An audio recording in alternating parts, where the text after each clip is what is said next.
Como já vimos, as recompensas da fidelidade, segundo a Bíblia, elas são temporais e também são eternas.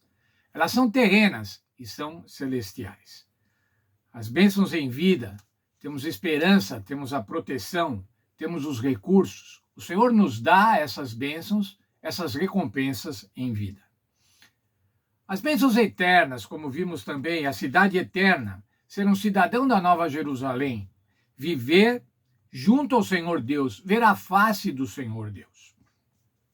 Nós somos salvos pela graça.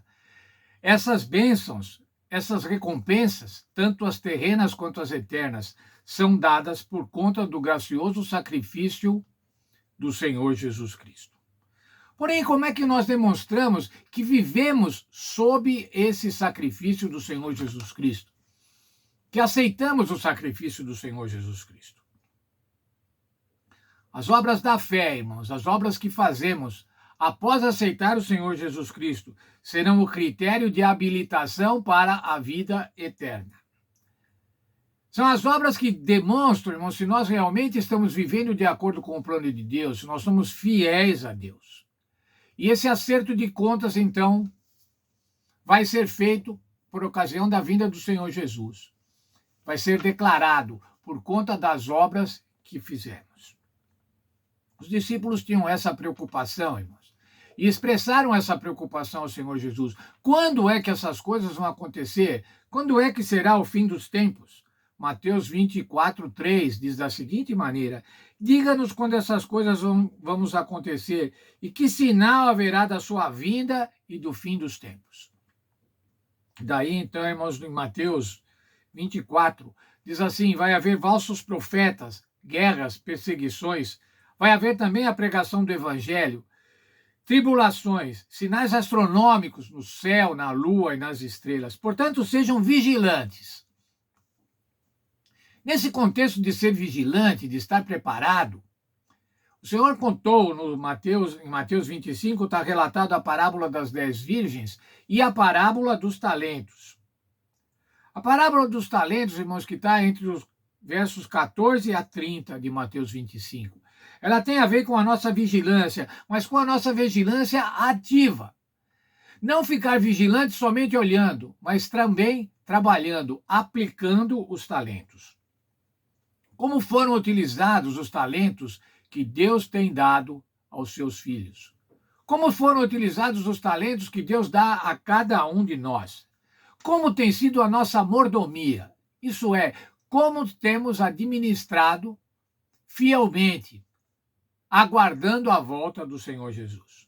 O que temos feito com o nosso tempo, com o nosso corpo, com os nossos recursos, com as nossas habilidades e competências e com a nossa influência. Como temos aplicado? Na parábola dos talentos, irmãos, o Senhor deu a um servo 5 talentos, ao outro 2 talentos e ao outro 1 talento. O que eles fizeram? O que recebeu 5 aplicou e auferiu mais 5. O que recebeu 2 também aplicou e conseguiu mais 2. Aquele que recebeu 1, irmãos, ficou com medo e não aplicou, enterrou e dessa forma não lucrou absolutamente nada. Veja o que aconteceu após muito tempo. Mateus 25:19. Muito tempo depois veio o senhor daqueles servos e ajustou contas com eles. Muito tempo depois veio o senhor daqueles servos para acertar as contas. O nosso Senhor Deus, irmãos, também vai vir. E já faz muito tempo. Faz 2000 anos que ele prometeu voltar. Faz 2000 anos que ele vem distribuindo talentos para seres humanos. E ele vai vir, irmãos, para acertar as contas. Para um acerto de contas. O Senhor louvou aqueles que haviam lucrado, aqueles que haviam aplicado bem os talentos. E também puniu severamente aquele que enterrou o seu talento. Veja só o texto de Testemunhos para a Igreja, página 180, do volume 1. Foi-me mostrado que a parábola dos talentos não tem sido plenamente compreendida. Essa importante lição foi dada aos discípulos para benefício dos cristãos que viveriam nos últimos dias. E os talentos não representam meramente a capacidade de pregar e instruir a palavra de Deus. A parábola aplica-se aos recursos temporais que Deus concedeu, que Deus confiou ao seu povo.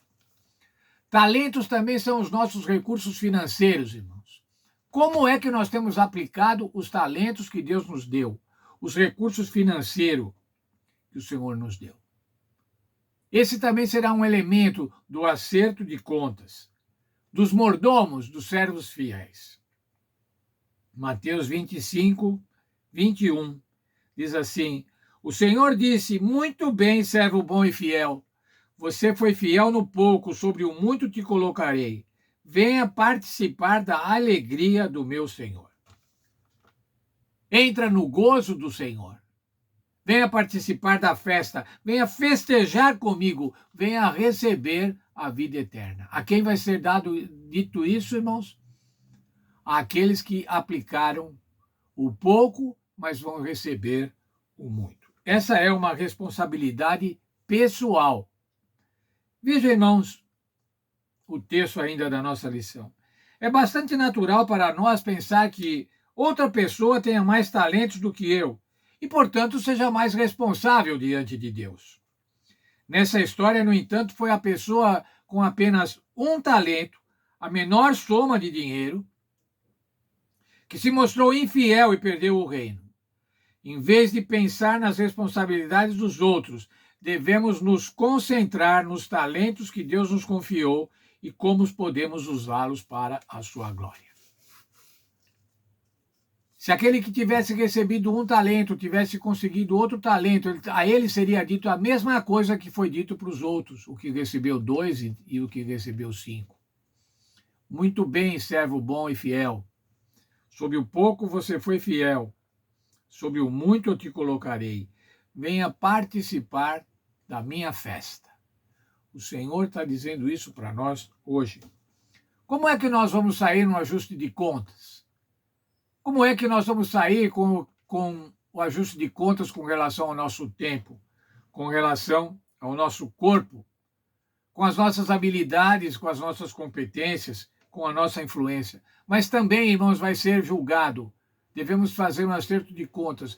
Como é que aplicamos os nossos recursos financeiros na obra de Deus? Isso é alguma coisa que devemos pensar, irmãos.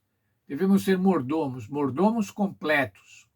Mordomos em todas as características da mordomia. A nossa responsabilidade diante de Deus, que nos colocou como mordomos, como administradores. E devemos ser administradores fiéis. Por quê, irmãos? Porque estamos esperando a volta do Mestre. Deus abençoe a fidelidade de cada um de nós.